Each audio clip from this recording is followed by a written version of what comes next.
बालू रे तवा डगरिया चलब कैसे।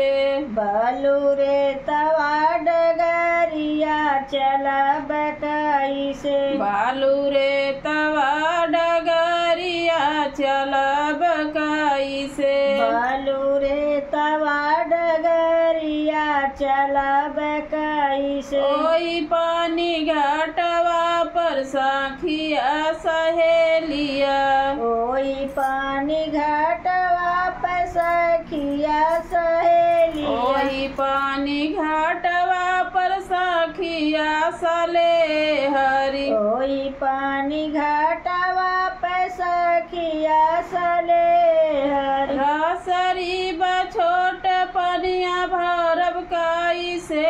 बालू रे तवा डगरिया चलब कैसे। बालू रे तवा डगरिया चलब कैसे। बालू रे तवा डगरिया चलब कैसे। बालू रे तवा डगरिया चलब कैसे। ओही पानी घाटवा पर कान्हा बैठे।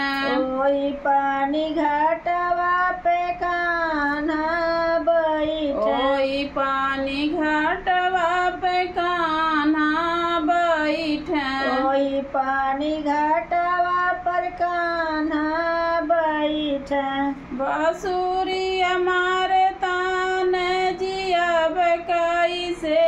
बालू रे तवा डगरिया चलब कैसे। बालू रे तवा डगरिया चलब कैसे। बालू रे तवा डगरिया चलब कैसे। बालू रे तवा डगरिया चलब कैसे। ओई पानी घाटवा पर सासु ननदिया। ओई पानी घाटवा पर सासु ननदिया। ओई पानी घाटवा पर सासु ननदिया। ओई पानी घाटवा पर सासु ननदिया। बिना पायल झनकावले चलब कैसे। बालू रे तवा डगरिया चलब कैसे। बालू रे तवा डगरिया चलब कैसे। बालू रे तवा डगरिया चलब कैसे। बालू रे तवा डगरिया चलब कैसे। बालू रे तवा डगरिया चलब कैसे। बालू रे तवा डगरिया चलब कैसे।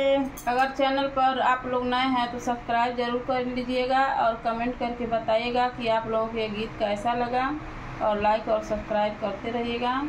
धन्यवाद। जय माता दी।